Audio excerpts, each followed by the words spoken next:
The next one that we're going to try is circles. Everybody likes to see spots on clothing, so you simply start by choosing a center for your first circle. You pull the fabric up. Again, we wedge it behind the leg, and here you want to put on a very, very tight elastic band.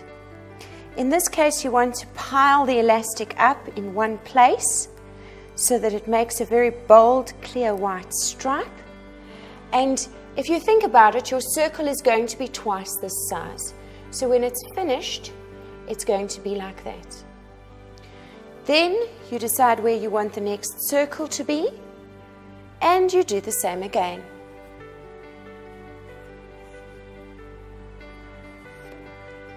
It helps to pull the creases down smoothly because this will give you a very clear round shape.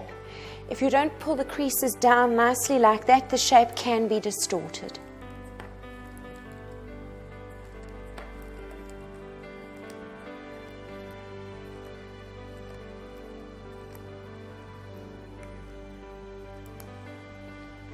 And if you want spots all over, you'll do it again.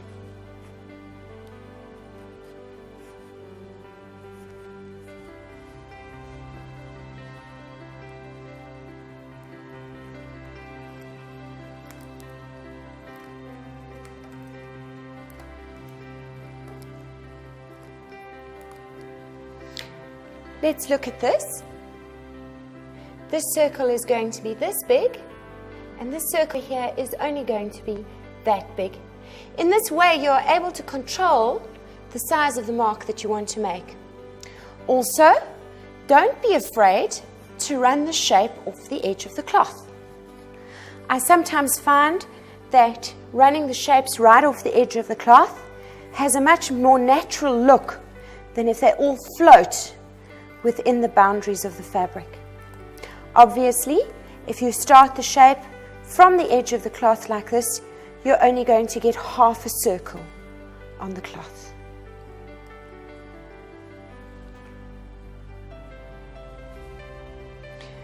If you want to put spots all over the fabric, you continue doing that until everything is full.